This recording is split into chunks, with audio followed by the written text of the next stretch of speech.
Not you trying to be more American than the American. Why are you faking your accent? It's not even your country for real. They're so funny. They think if they play American enough, they will be You're American. actually such a wannabe.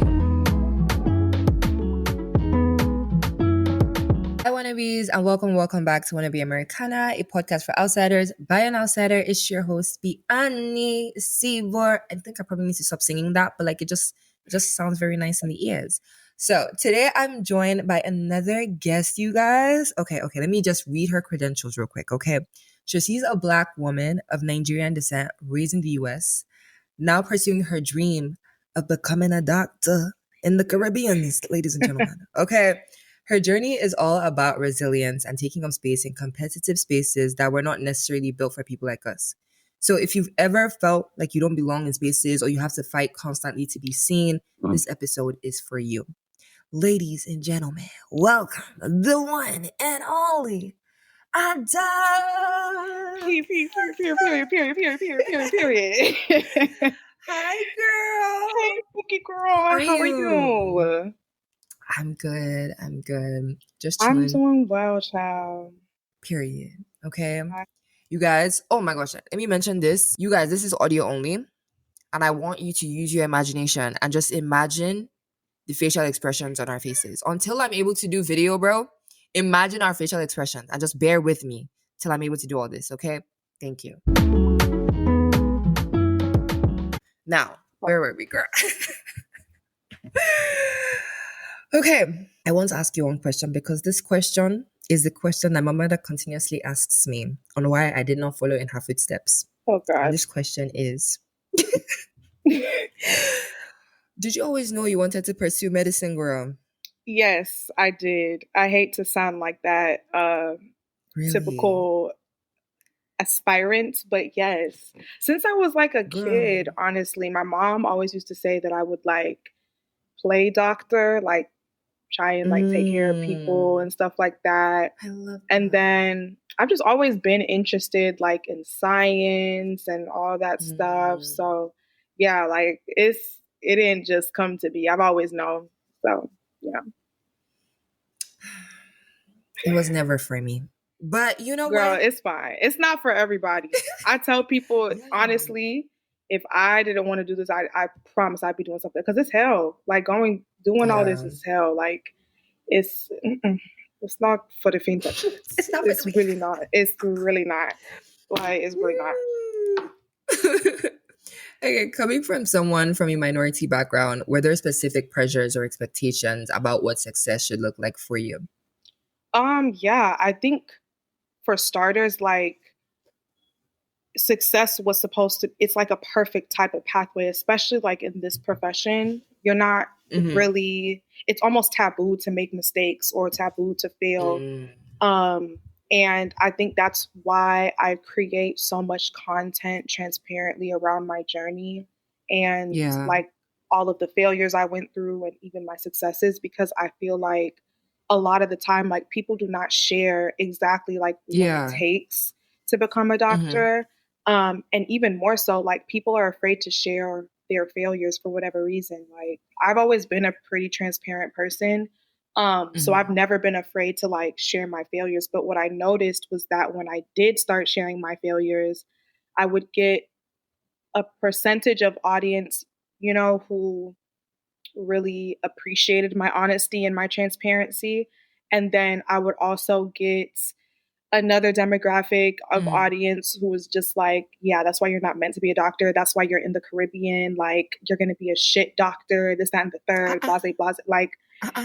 It's yeah, you really, the comments I have gotten under some of my videos are fucking insane. It's actually freaking insane. But I get more positivity than I do negativity. But there's always, that season where, for whatever reason, everybody's off their rocker and just are wishing me the worst. But I got God, so I'm not worried at all. Exactly. Yeah. Girl, and you got me. Shoot. Period, Bianchi. Big B. Yeah. You know what I'm saying, girl? Big B. Big B. It's hard, bro.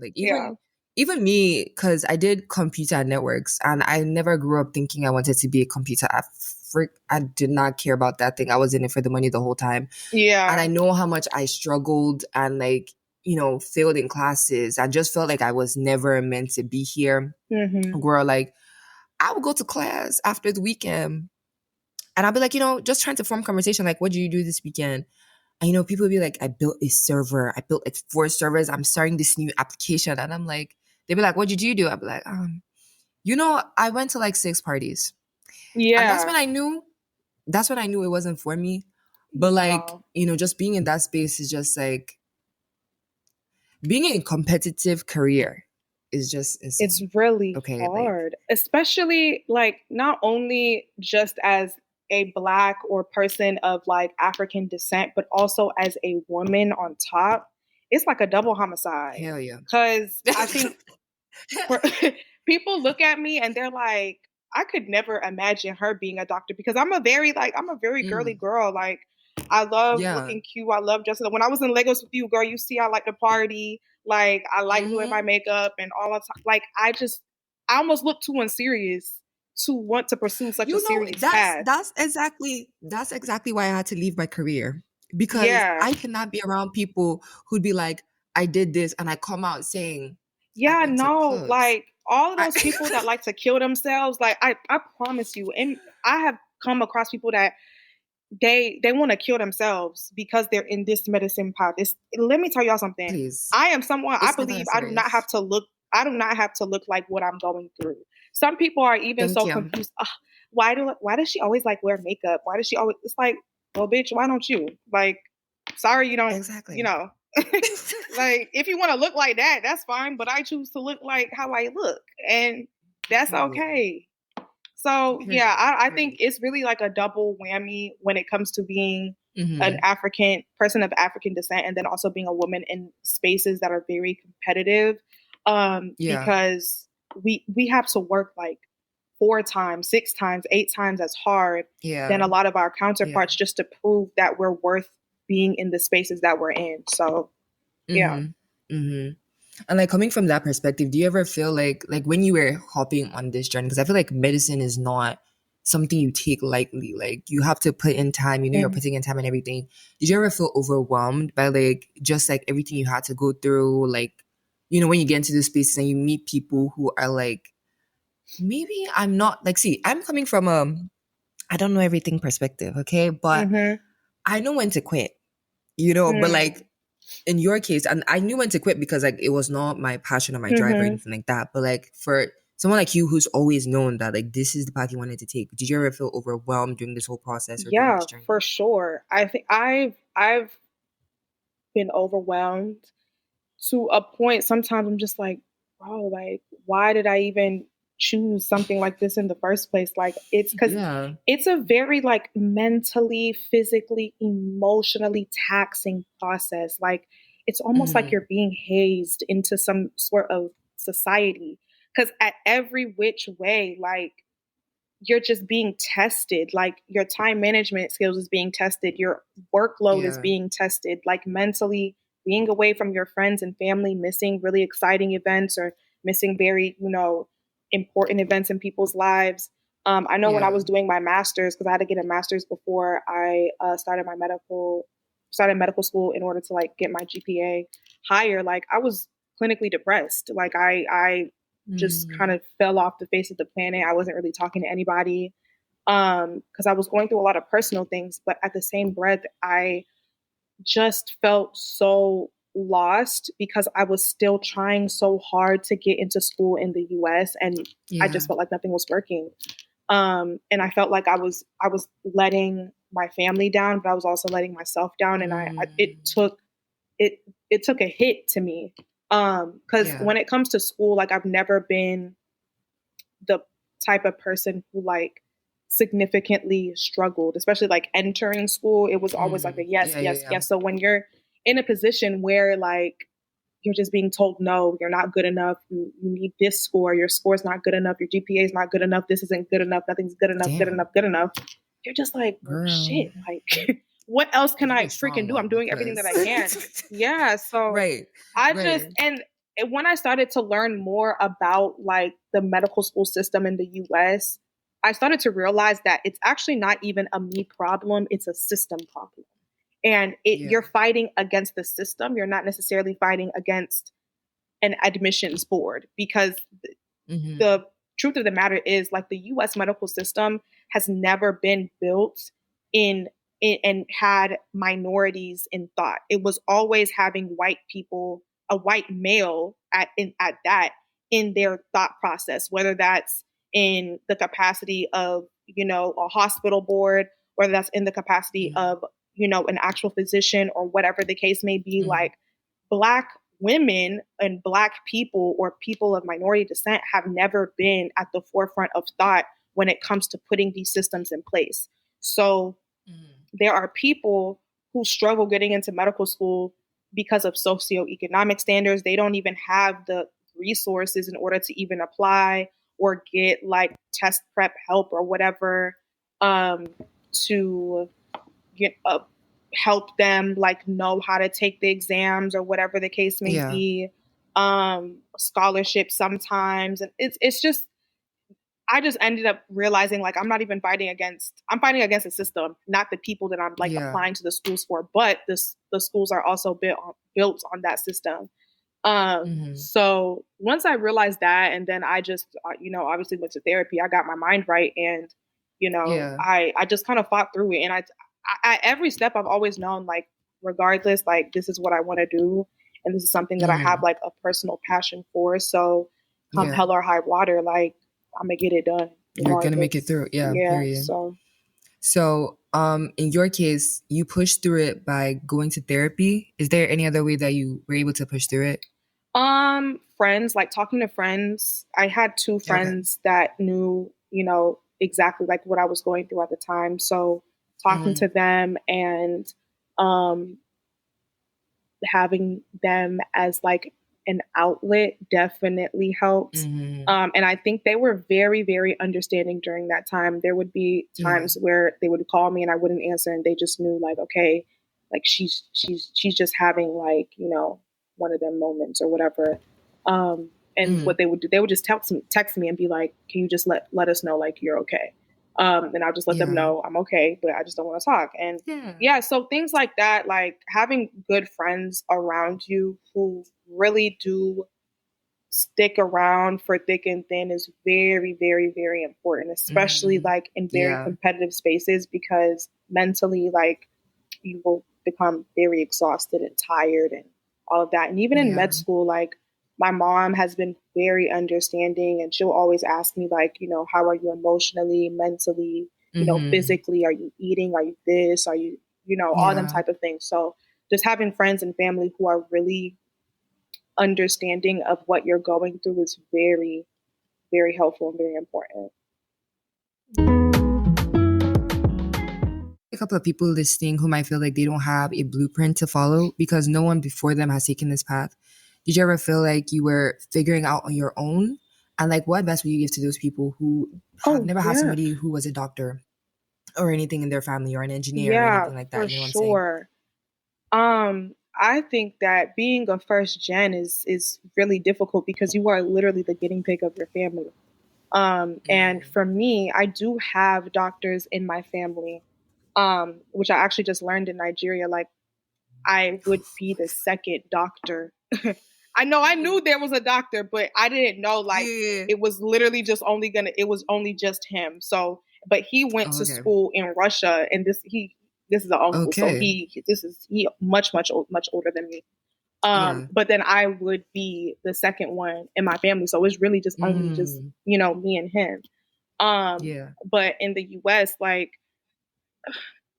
at every single step, I had to try and figure out, like, okay, volunteering, research, shadowing, like, okay, what type of, what degree? I didn't even know what degree I really was going to be beneficial to me. At first, I went in as a nursing major because I thought, like, okay, well, I'll work as a nurse and then I'll go to, it's like, no, girl, you got to think about the prerequisites. Like, what prereqs do you need? What, and then I thought I was going to do kinesiology, which is kind of like sports medicine or whatever, because I was really interested in sports medicine. So, and then it still didn't have even the prereqs that I need. So I was like, okay, well, I'll just do freaking biology then. So then I did biology. And then it wasn't even until like maybe my sophomore year or junior year that I realized like, oh, you don't even really need like a biology degree to get into medical school at all. Like you just need to take the prereqs and have a bachelor's in something. So whether that's dance, lunch, piano, English, literally, you do not need a science degree to get into medical school. All you need is to do your prerequisites, and then you have to take the MCAT, and that's it. Those are the requirements that you need. And the moment I figured that out, I was like, well, I just wasted so much time and effort and whatever. But I was like, okay, whatever, like boom. And then, when I didn't even know that I was doing my master's, or I didn't know what a master's or a post-bac was until my junior year of college. Because I knew that I needed to do something after college because I already saw the way my GPA was going, and I knew I can't apply to medical school with the GPA that I have. So I need to do something else. That's when I started learning about post-bacs and master's programs and all of that. And I didn't even really consider it until 6 months before I started my master's program. And as God should have it, in the middle of, it was the March of my senior year, that's when COVID hit. So all of us were stuck at home and everything. And then that's when I really started thinking about, okay, what am I supposed to do after college? And then started doing more research and everything. To this day, I really do truly believe, like, if COVID didn't happen, I don't think I would have gotten a master's as quickly as I did. Because as soon as I graduated from undergrad, I started my master's program. Did my master's, and then I took another gap year just working and studying for the MCAT, took my MCAT. And then also during that time, I was also applying to medical school in the US. And I did that twice. It didn't work out. And then that's when I, looked into the Caribbean. But I feel like because I've made so many mistakes, or relatively some mistakes, or didn't understand the system beforehand, now that I do, and when, pre-meds come to me asking me for advice, I literally just give them a blueprint of exactly like what I did. Then also while I'm giving them that blueprint, I let them know, if you don't want to take this path, like make sure during your college years, you really, really do well in those prerequisites so that you don't, and just do well in school in general so that you don't have to, do this uphill battle of like having to get a master's or a post-bac or whatever the case may be before, you start medical school. So yeah, it's hard. Figuring out things were hard. I feel like connections and networking is honestly a big thing that we lack as first generations. Because our parents just did not grow up here. They're not from here. So any connection that they've built is just kind of like been along the way. Now I do have a lot more connections in healthcare because of the work that my mom does and because of my dad as well. But beforehand, in like my formative years, or when I was going through the process, those connections really weren't there or as available. Okay. So I think connections have just kind of built as time has gone on. I did biology. Okay. Yeah, research, volunteering, community service, shadowing, all that type of stuff. But if you're looking junior year and your GPA isn't, looking too hot, look into either a post-bac or a master's program. And then, go from there.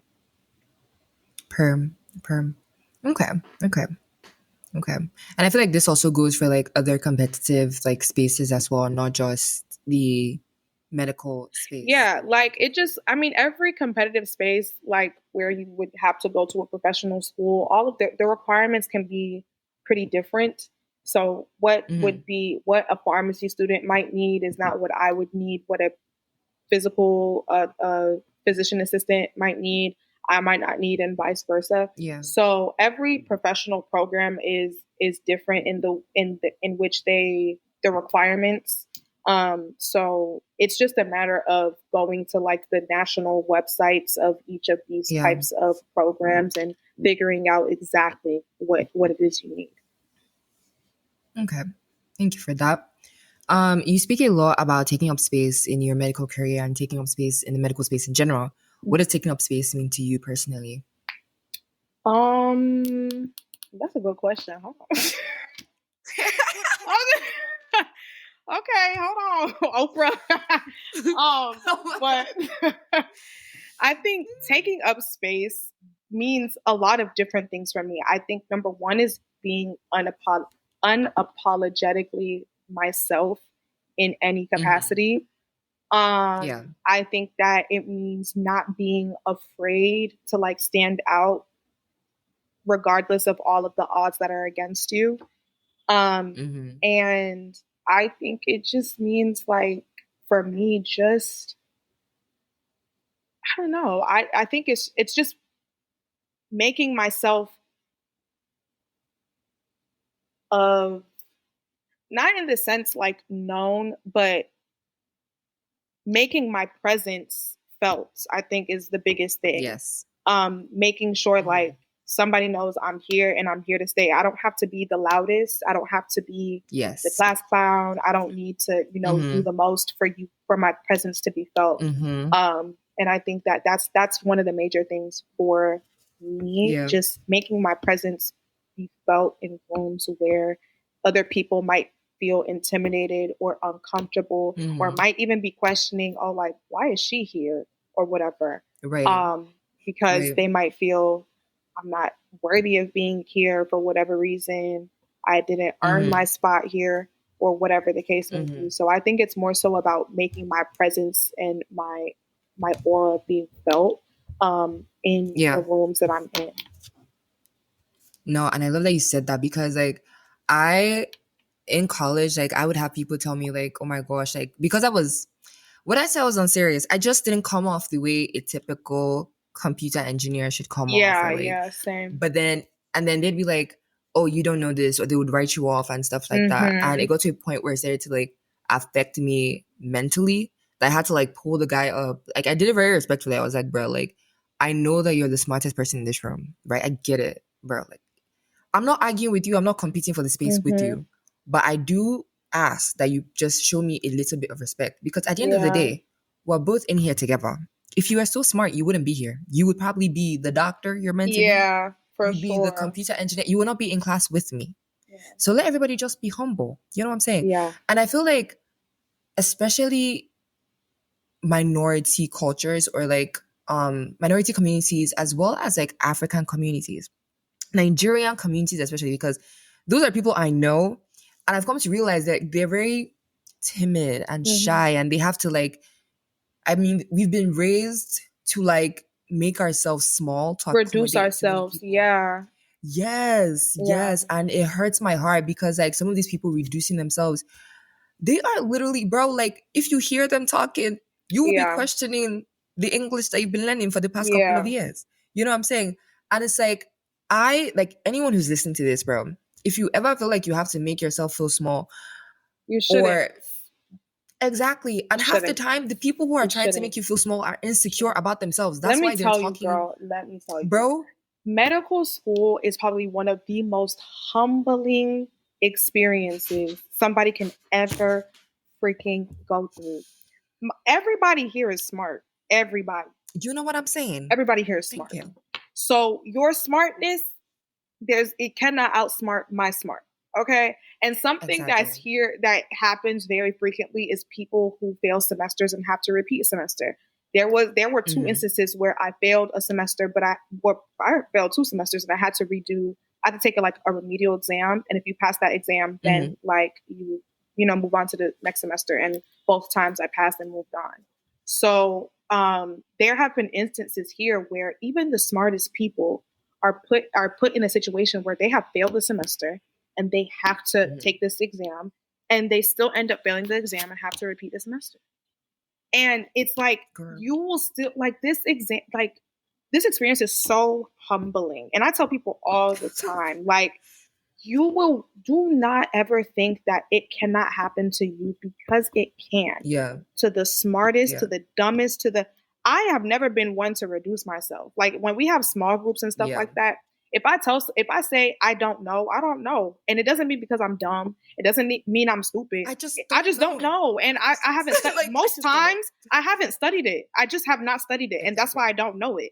But people look at me and probably think, how the hell does this girl make it this far? As unserious as she is. And I'm just like, first of all, God's grace. That's first and foremost. Second, I'm not a dummy. I just have ADHD. And when I'm not on my meds, like, I'm just a little, you know what I'm saying? But when I'm on that meds, I'm zoomed in, okay? In it. Exactly. And another thing I do want to say, bro, is people who be like, oh my gosh, I'm so smart. Like, being smart is their whole personality. No. In competitive industries, bro, you have to have personality. No. You're not going to go far. Why are you trying to make the fact that that's another thing about medical students that irritate the hell out of me. Like, they want to make this thing their whole personality. There are people that would be like, oh, I haven't eaten, I haven't drank water, I haven't slept in 75 days. Whose fault is that? Whose fault is that? Did I kill Jesus that I won't eat, I won't sleep, I won't... Are you mad? Is it madness? Talking about just because I've been up all night. Okay, good for freaking you. I'm so happy for you. I'm not saying claps for you that you haven't slept. Me, I like my sleep. Like, I will literally never sacrifice my well-being for what? When I did, I was still failing. So what's the difference between me failing with sleep and failing sleepless? Like, there's no difference. So let me get my sleep and be happy and jolly in the morning. What the hell? What a frick, what a heck. Oh my God. Please. For anyone who feels like there's this pressure to like be like that, please, you don't need to do all of that. Because at the end of the day, bro. Please, anybody that eat, sleep, eats. What the heck? You want to kill yourselves for what? As if the degree will come faster because you haven't slept, you haven't eaten. Okay, good for you. Me, I have slept, I have eaten, I have even prayed. I've prayed. And you're there. Oh, I haven't slept, I haven't eaten, I haven't done anything. Okay, good for you. Oh my God. Shit. I don't like when people know that one pisses me off so bad because I'm just like, okay. For what? When I was doing that, I was still failing. You were failing and hungry. I was and just exhausted. I was failing, hungry, and exhausted. Imagine, Bianim, just imagine. Oh my gosh. Imagine. Yeah. So when I just reevaluated my life, I said, you know what? No, it's not. No. It's really never that serious. No. It's really never that serious. Like, Jesus didn't die for that. He died so I can chill my Eba and just enjoy my life. What the heck? Nah. No. That one sends me over the edge because there's nothing. No. I'm going to still be outside. I'm going to still do my makeup. I'm going to still do my nails and my lashes. I'm going to still do my hair. You can still be a bad babe and still get it done. I am a living testimony. Exactly. Look at my Insta. Look at my feed. Yeah. Stop playing. Oh my God. Okay. So most times minorities or immigrants feel the pressure to work twice as hard. And I know we spoke about this earlier, but they feel the need to work twice as hard just to prove that they belong. Did you ever feel that way? And how did it affect you? I will be honest. I've always had that in the back of my mind, but I don't think I've ever felt that weight because I've always been a hard worker. Like, I've always been somebody who just, if I really want something, like, I will really work my ass off for it. So I've never been like, oh my God, like, I have to work harder because the system is working against me. And like I've never felt like that, although it's a living, breathing fact of the matter. I've just never felt that weight because just naturally, like, that is just how I operate all of the time. Like, I just really bust my behind all the time because I just know, like, if I want to do something, I just have to put all my effort into it. So I've never felt that way, although it is something that is very true as a minority and as a woman in America. But I've never felt that way. And I don't think again, I know it's true, but I don't think anybody should feel that way either. If you are someone who I always believe, like, if you want something, you can get it. You really have to bust your ass for it, though. Nothing good will ever be handed to you, especially if you have aspirations that are very, very high. You have to bust your behind for it. You have to. And if you're a person of faith as well, like, one thing that I think the whole of last semester taught me is that, you know, that verse in the Bible that says faith without works is dead. I think that what God really meant is intentional works. If you are intentionally working towards what you want, God will really do the rest for you.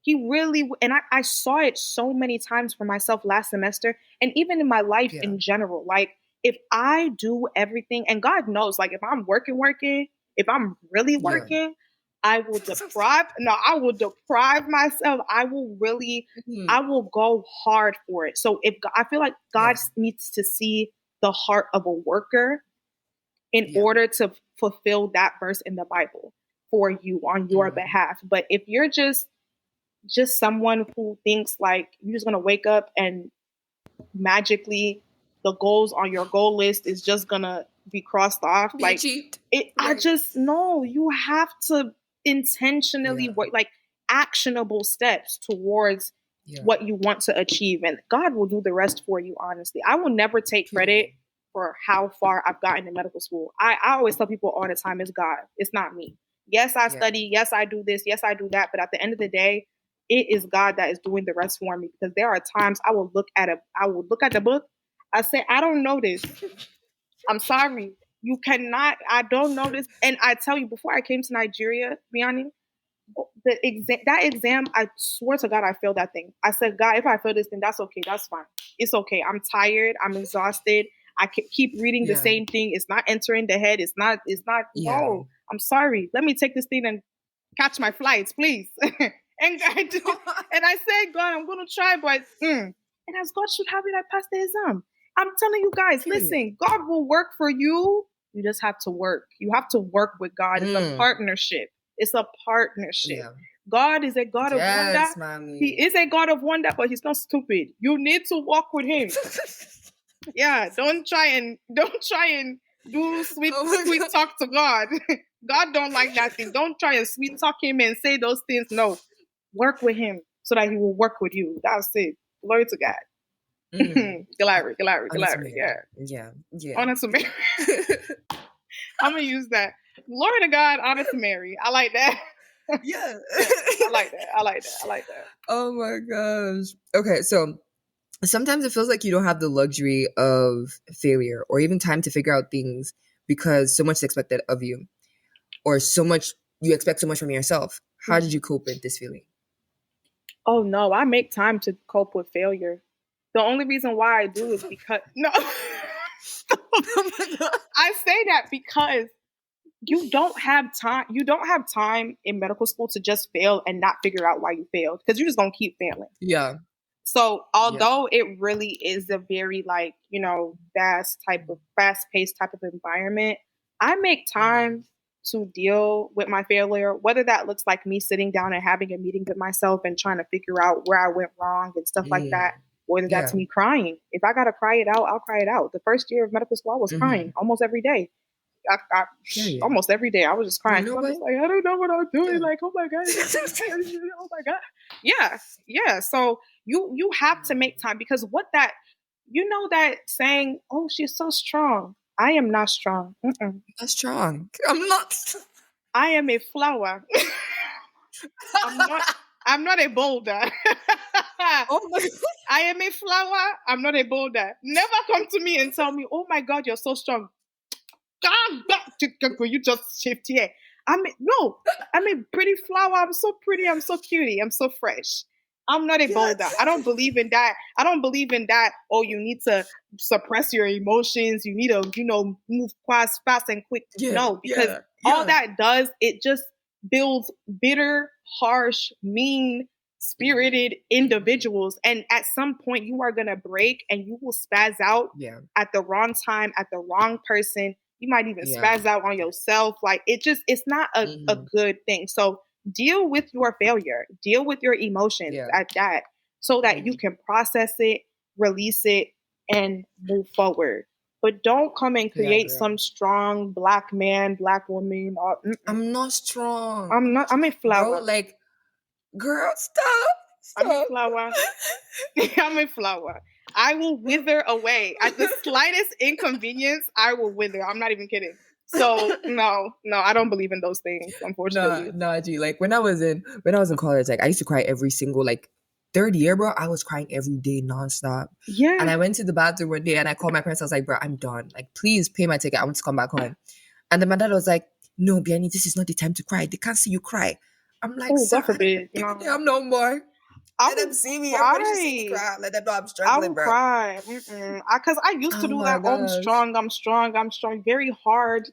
Gosh, thing.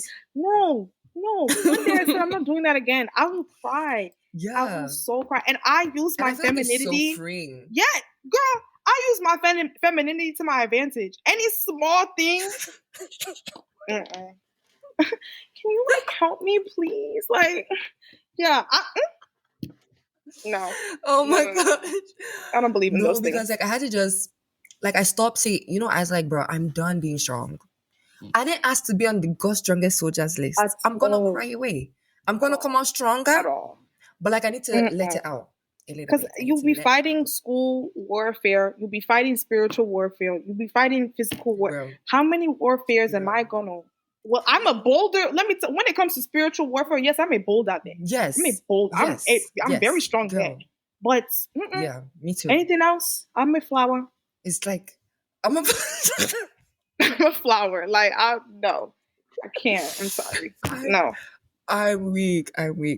So, people, let me tell y'all. Being the strongest person doesn't really get you anywhere. Like, yes, it's cute. You're building resilience and all that, bro.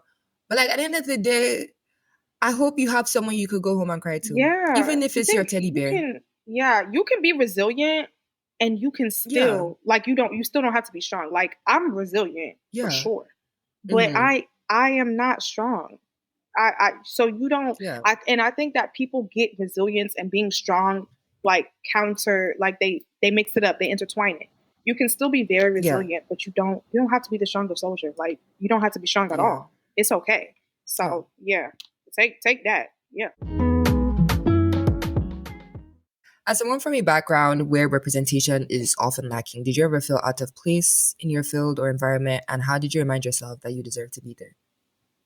I feel like you've already explained this, Yeah, you know what? And I think that in the climate that America is going through right now, it is very hard. I think that I'm praying more for representation, because the issue in healthcare is that people who don't look like us don't know how to take care of us, and they don't understand the culture. They don't understand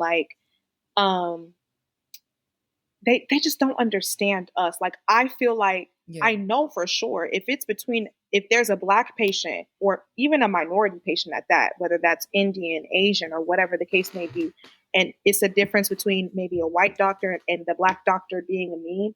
I feel like me as a Black doctor, I'd be able to get through to that person of minority and be able to really build a connection there and really help them, because they are more prone to open up to someone who either understands exactly from a cultural perspective or even has similarities from a cultural perspective than, someone who doesn't share that culture at all. A lot of comorbidities that happen in our, in our culture is like high blood pressure, diabetes, high cholesterol. And a lot of that is linked to our foods, our oils, or whatever. How will you tell a Nigerian man no more swallow? How are you going to How are you going to tell a Nigerian man no more? That's what a white doctor who doesn't understand the culture is going to tell that person. Oh, if you have high cholesterol or whatever, high blood pressure, you got to cut these types of foods out. When they start going through the list of foods, you got to cut out plantain, you got to cut out this, you got to cut out stew, you got to cut out all of our cultural foods. Whereas me, I understand. You can't tell an African Yeah. man, African woman, you got to cut this out. Let's look for alternatives. Instead of using pounded yam, let's make oatmeal flour. Why don't you use oatmeal? Right. You know what I'm saying? Instead of rice, why don't you eat quinoa?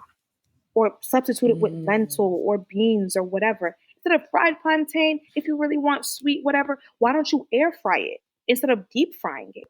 You know what I'm saying? Like even something as small and as trivial as that is the difference between a patient feeling seen and heard versus a patient who is just like, I beg, this doctor is not saying anything to me. Shit, I'm still going to eat my soul. I'm still going to eat this. And at the end of the day, it doesn't fix he's still going to go home with his high cholesterol, his diabetes or whatever. And then on top of that, he's not going to take the meds either. Because that's a lot what happens in our community. Our parents don't be taking their meds. Our grandparents don't be taking their meds. So it's like, if I can't get someone to stay compliant with their meds, let me at least try to change their lifestyle so that as we're managing their lifestyle, we can now start talking about, okay, let's start getting compliant with our meds. Let's start, let's start working that in, because it's a stepwise process. You don't just turn around and tell someone, turn your life around in 4 hours so that we can start. No. So I think that's also a big reason why I really advocate for minorities in medicine for sure, because we are the only ones that understand each other. Like nobody else can. Yeah. So yeah. Yeah. I've never seen it from that point of view. And honestly, like coming from that point of view, like that is so necessary, bro. Yeah. Because even like when minorities come in, because I've been watching this show House, and where they deal with like autoimmune diseases and like very like unique diseases. And it's like, oh, this person has this disease. He's gone to so many doctors. And the reason why he has this disease is because his descent, where he's from originally, they usually have that disease, but his body did not adapt to, you know what? I advocate for him. Shit. like, bro, like, nah. Yeah. I do. From that perspective, 100% I do. Yeah. In competitive careers, it can sometimes feel like mistakes aren't forgiven as easily for us as they are or might be for others. Have you ever felt that? And how did you keep yourself motivated despite the pressure? And also, yeah, I feel like with this, some people might assume the victim role, which is another thing that I have noticed too. Yeah. So from that perspective, from that whole perspective, how would you go about it? I think something that is so important that I think a lot of minorities in America need to get over is this victim complex. Like, America is happening to me, because when you have this victim complex, subconsciously you tell yourself, even if I do this, the system is still going to work against me. So let me not even, let me save myself the headache and let me not do this in the first place. You know what I'm saying? Like, that is the victim mindset is it's something that really needs to change in the minority community in America for sure. Because take Nigeria, for instance. Nigeria is happening to everybody. Nigeria is happening to everybody, but at the end of the day, someone is becoming a millionaire every day. There are business owners who are thriving every day. So, and when I started thinking about that, I'm just like, even with everything that's going on in America, people are still getting to the bag. People are still building businesses, successful businesses at that. So America is still happening to them, but they are overriding. They're coming out of that. They're still focusing and pushing themselves above what America got going on, and still like getting success for themselves. So number one, when it comes to failure, like definitely get out of that victim mindset. That's something that, I've also had to build as well, because, as a student, when you fail, you always want to start blaming the professor, the exam, the lecture, no, because there's a mate of yours, there's a schoolmate of yours who took that same exam. They don't have 4 heads, they don't have 2 butts. And what happened? they got an A on that exam. When our parents said they have two heads, it didn't hit until I entered the medical school. I said, you know what? You're right. You're right. They don't have two heads. Right. Me too, I have one head. So me too, I'm gonna like, no, like this whole victim mindset, that's you failed because you didn't do what you needed to do in order to get the grade you needed to get. So why don't we sit down, reevaluate, and take accountability? That's something. It's so funny you asked me that because I literally recorded a video talking about taking accountability for your failure because who are you blaming? Yes. And you know what? Like, at the end of the day, there are going to be situations where the system will still be against you regardless. But let the system be against you after you've put in your 100%, not your 50%, not your 10%, not your 15%. Exactly. You know what I'm saying? Because, like, I failed a class when I was in college and I would call my dad crying. My dad is like, oh, maybe they're being racist to you. I said, I'm not coming off with that card. That's one thing I'm not going to give off because I was the only black girl. I was the only black African girl in my class at the time for a long time. And like sometimes it would give off that energy, you know, here and there, microaggressions. I'm like, okay, cool, whatever, just keep it a buck. But then it was just like, am I doing the work I need to do? That's the first question. Did I do the work I needed to do? And why do I want to turn to race or the fact that I'm the only female as like my form of defense? Get your ass up, go pick up the book, go study. Yeah. Go, you know. And that is the problem in America and even in Nigeria as well. Like people, is the system shit? Yes, it is. Like that's an unarguable fact. The systems in both countries are terrible. However, you still have to remember there are people who, regardless of the system, are still making it and very successful, have wealth of money. Like, so it's a matter, again, it literally all goes back to mindset. Like your mindset is literally the difference between you becoming successful in whatever you want to become successful in and just staying in the same place that you're at. Exactly. There's this one thing that they said, if you stay the same as you were last year, it will not be a new year, it will just be a regular year.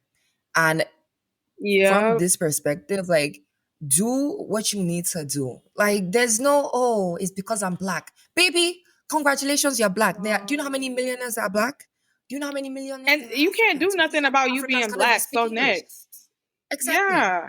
Exactly. Some of these billionaires, some of them cannot even speak English. So, they're still making their money. They're still, you know what I'm saying? They're still finding a way. They have an interpreter to help them out. So let's just stop with the excuses, with the victim blaming. Did you do what you needed to do? That's the real question of the day. And if you're truthful, if you're honest with yourself, because that's another part of the failure is being honest with yourself, you will see, I didn't do everything I needed to do. And then when you start seeing that, then you start making changes. Then you see, oh, okay, maybe it's not because I'm black. Maybe it's because I'm an idiot. I didn't do everything I need to do. Yeah. Do everything you need to do first. Exactly. Yeah. And we're not even trying to attack you, bro. No attack. This is all coming from love, y'all. All from love. Harsh love. Yes. Harsh love. Yeah. We were both in competitive careers. And I know that, you know, there's so many things against us, right? And with there being so many things against us, you cannot be coming with half leg. You cannot be coming not short, 1 foot in, 1 foot out. Like if you're in, you're in. Yeah. You go back, you check out, you know, do what you gotta do. What's so crazy is that towards the end of last year, I had posted a TikTok talking about, you know, personal statements and immigrants writing their personal statement, you know, to medical school. And one thing that immigrants love to do is the typical immigrant story. I came from this place. I've seen the healthcare in that place. I want to do better for my people. And I said on TikTok, I said, listen, I know we all got the same immigrant story, but you got to retire it. Exactly. These medical schools have seen it over and over and over again. If you really want to make, you know, if you want to have a standout personal statement, tell a different story. They dragged me for filth, child. They said, well, if it ain't broke, don't fix it. And I said, that's the problem. Y'all talking about if it ain't broke, don't fix it. When I was broken, DEI initiatives have been rolled back, right? Affirmative action ended January 23rd, 2024, right? Right. If it ain't broke, don't fix it. listen, they don't care about your damn personal statement if you don't got the stats. And y'all talking about what can I do Right. to be different? What can I do to be different? How about not tell the same damn story? Child, they They've dragged me heard. for filth. I said, you know what? The people who get it, and the people who don't. Period. That's just what it is. If you know you really Period. want to, stand out or whatever the case may be, you have to do different. And something that worked for someone 5 years ago, last year, 2 years ago, Girl, it may not work. And why would you even work for want to you. take that risk when you have the free reign to really write a standout story that's unique to you? Now, if you must mention the immigrant story, how about tie it in a different light, y'all? How Right. about do that? But like, it lets you really have to step out of this, like, the box that minorities have like created in terms of, okay, this is what has worked, kind of. Let's stay within this so that we just continue to just get the bare minimum. Because what that's the bare minimum. You're doing that just to get the bare minimum for yourself. For what? For the bare minimum is, it will only work for so long because it's the bare minimum. And that's the truth of the matter. I feel like minorities really need to strive for more and want more for themselves to get out what the system doesn't want for us, if that makes any sense. Because there are systems in place for everybody in whatever capacity, but you really got to push the envelope in order to like get what you want and get even like a pinch of what you deserve. Yeah. Yeah. And I feel like another thing is like you also need to know what you deserve too. Because think about it, if you're going to medical school, bro, first of all, you're doing school longer than anybody. Mm-hmm. Okay. That's one thing. You deserve to be there 100% because you worked your ass off. People failed, people dropped out, people are like, you know what? I'm just gonna go bartend. Yeah. Okay. You worked your ass off to get there with the grades that you got. You had to sacrifice so much. So the fact that you think that all you deserve is bare minimum is actually crazy. And this goes for any career. Any career. If you are putting in so much effort, whether it is content creation, bro, whether it is medicine, whether it is business, the amount of work you put into the work that you put in, does that make sense? The amount of work you put into anything is basically what you deserve. Yeah. Yes. Yeah. So bare minimum is not enough. Yeah. That's why you see, like, okay. Yeah. If you guys don't know, like, there was a time last Coachella, one of the Coachellas, they wrote Burna Boy's name in tiny letters on the Coachella thing. And then people are like, and he was like, he's not going to perform if they don't increase his name. And people are like, oh, you should just be grateful your name is on there. Exactly. And he's like, I've worked my ass off to be here. I've been working for years to be here. Why do you think I would come and perform when my name is not even visible? When I'm looking at the poster and I cannot even see my name on it without me coming closer to look at it? If you've worked your ass off and you know that you've worked your ass off, why would you be accepting the bare minimum? Somebody said that, oh, I'll give you $2,000 as a doctor you will collect. After you've spent how many years in school? It's $2,000. Does the 2K even, does that even cover one payment for my paying back the loan? Do you understand what I'm saying? We need to stand up. That's what we need to. We need to stand up. You gotta stand up. You gotta stand up. King. Because he had a dream. He had a dream. You know what I'm saying? You gotta stand. No, like, because it does. You know what? You really brought up a great point. You will get what you deserve out of life. You will literally get what you deserve out of life. Yeah. That's just it. If you give the bare minimum, you're gonna get the bare. You get. If you give major, if you give all, you're gonna get all. Yes. That's it. And please, let's just remove that nonsense statement of contentment. Because I know some people be like, I'm content. I don't give a damn. The amount of money you spent. The amount of money you spent. The amount of sacrifices you've made. Yes, be content. But as long as you are breathing, you should always be aspiring for more. Because what the bare minimum that we have now might not sustain us tomorrow. You understand? They can decide they don't want you anymore. And then what? Then what? You're walking around with 2,000. dollars. Baby, that's it. I'm so sorry. My accents, oh my gosh. Like, I'm just so stressed. I'm so frustrated. No. That is it. Somebody's like, oh, at least, like I'm working. It's not that much, but I'm working. My mom told me one thing. If they're not, you're supposed to get one of these three things out of a job. You're either getting madness for salary, okay? Like, you're secured, right? If you're not getting that, then you should be getting networking opportunities, meeting people in high places. That's what you should be getting. If you're not getting that, you should be learning skills that you could add to your resume to elevate you, bro. If you're not getting any, please leave. Pack and Leave. go. It's better to be jobless than to Pack be doing a and job that they will not go. send you work for. Pack Like, I and do, go. like, please. Pack and And go. don't be scared oh my gosh, don't be scared to ask for what you deserve. If it's time for you to get a raise, don't be scared. I don't know if my Open boss is your going to mouth. give a Closed damn. These people mouths don't do care not about get you. fed. Get Closed fed. mouths. Thank The you. way that some of y'all that's listening, I know some of y'all like to ask men for money. The way y'all like to ask the man for money, you gotta open your mouth Ask to your your bosses boss for and that ask money. your boss for that same money. Thank you. So that your money will Yeah. double. Be smart. Yes, Be smart. as long as like you can be collecting from the man, but like also be Still collecting collect from the man regardless, but also collect Exactly. from your We're not boss stopping that it from signed that. that check. Because just in case one day the man say, "No, I'm not giving you," piss me off. No, I'm not giving you. I don't you can have. still be like, Or he's been jailed because he's a 419er. At least you have the money from you the have job. something for yourself. Yeah. Do you understand? No. And Be Christina serious, said be this because I serious. listened to her business. I listened to this one of her business things where she was teaching us how she's made the money and the empire she has. These people don't care about you. At the end of the day, you are filling their own pockets. Yes, Keep that in you mind. are. It's not your pockets you are filling. In your head, you think it's your pocket. It's not your pockets. And don't ever be afraid. Don't ever be afraid to leave a job to go to another one. Job hop if you have to. Because there are opportunities out there. People sometimes end up at the highest places, like directors and whatever, because they have job hopped. They know what they bring to the table. They know what they offer. And the job they were currently at didn't give that to them. So they went to the next one.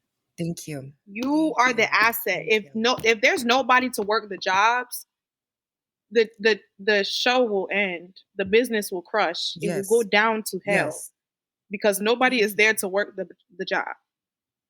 Just the same way you do one little thing and they ready to fire you and hire somebody else. You need to fire them too when they're not serving you no more. You need to fire them. Exactly. Yeah, you need to fire them. Exactly. Yeah. Thank you for coming to our TED Talk. Thank you.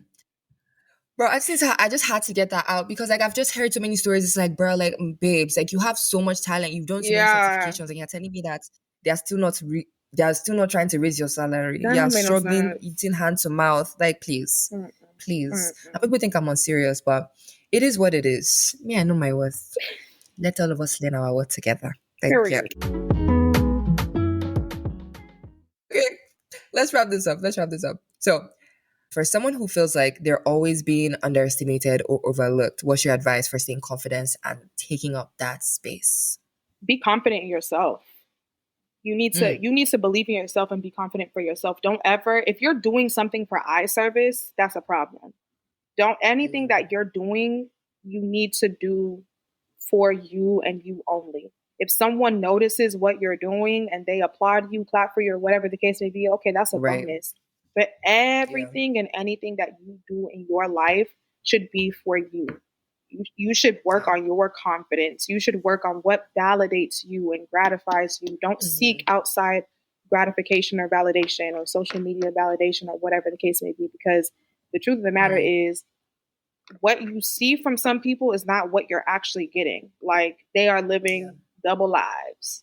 Just stay true to yourself and just believe in yourself, and that's it. And yeah, that's it. That's all I can really say from that, because I've just learned, especially over the last couple of years, to just build confidence in what I'm doing, especially in the space that I'm in. I want to make myself proud before I make somebody else proud.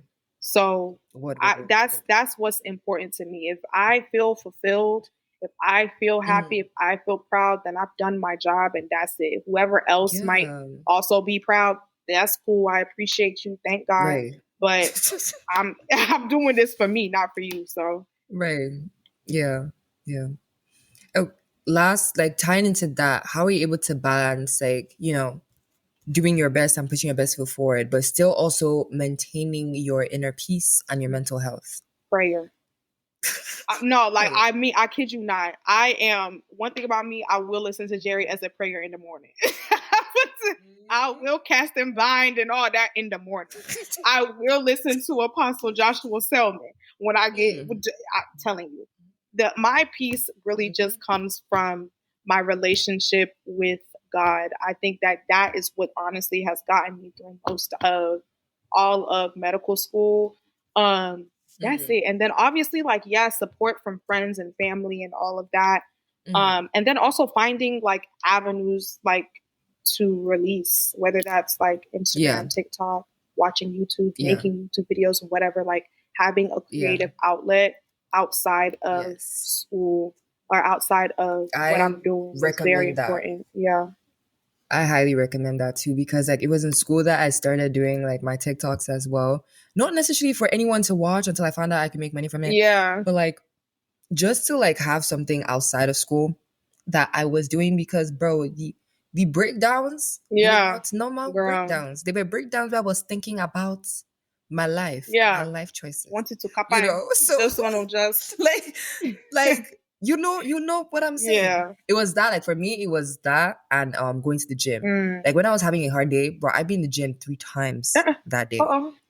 Girl, what was it that you're nuts. training for? It was That nuts. going down many times? I don't even know, but like when I was working out, I wasn't thinking about anything else. Like I was just focused on the training. Yeah. That was it.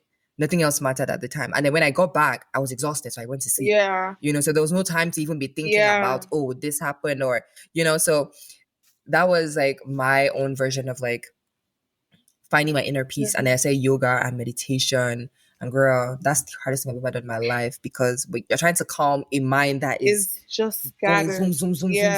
Like, so yeah, girl. But highly, and prayer too. Highly recommend all those 3 things. Prayer, please. truly. Girl. Because I be holding the Lord by his chest. Let me tell you, me and Big G, we locked in. B&B, I know God tired of me. Sometimes I just be like, God, please, bro, God, please. I just can't. No, I be calling everybody into the crew. I call his mother. I said, Mother Mary, please. I know maybe your son is busy. We all let's all have a board meeting, because what's going on right now is it can't be real. It can't be real. It just can't. God. I do not play about God. I do not play about Big G. Me and my dog, we is locked like this. I'm telling you. Okay. Don't play. Okay, last one. If you could speak directly to a young immigrant or minority or international student who feels like they will never break into their dream career, what would you say to them? I would say, shame the devil. You need to shame the devil. Period. Shame the devil. Like, do not let any other person's experience deter you. Don't let any of your own fears deter you. Get out of your own way. Get out of your own head. And go for it. The worst thing that you can do, I know people are afraid to fail, but failure is really where you learn. Your failure is where you really learn what avenue to take, what to do next, or whatever. So you have to get over your fear of failure in order to really thrive. Like, there are people who are multimillionaires, billionaires, they have failed at their business so many times. Some of the businesses that you see today, that's not the person's first business. That's their 16th business. And it just so happened to take off because they were determined and relentless. So don't give up on yourself, believe in yourself, and just get over yourself. Also, just get over yourself and just go. Go for it. The worst that can happen is somebody says no, somebody fails, but your prayer should be that you don't make a mistake or you don't fail so badly or fall so hard that you can't pick yourself back up and go forward. So as you're taking it, take it with discernment. As you're taking risks, take risk with discernment, and also consult God as well. So that even if failure does occur, it's failure that you can come back from and regroup and still move forward. Yeah. Alrighty, Ada, thank you so much for hopping on this with me, girl. Thank you. I hope We convinced you. I hope y'all learned a little something. Like, right? Because we really got into it. And this is a super long episode, I will say that. So thank you so much for hopping on. I really do appreciate you. And thank you for sharing your journey and just your words of wisdom.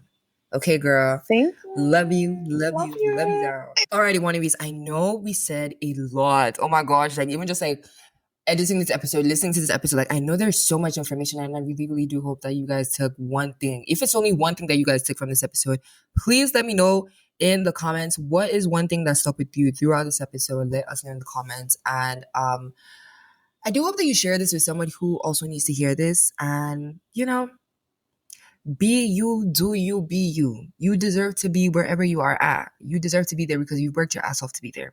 Don't let anybody try to make you feel small. Don't let anybody try to tell you you're not meant to be here. You are meant to be there 100%. Because if you weren't meant to be there, you wouldn't be there. Okay?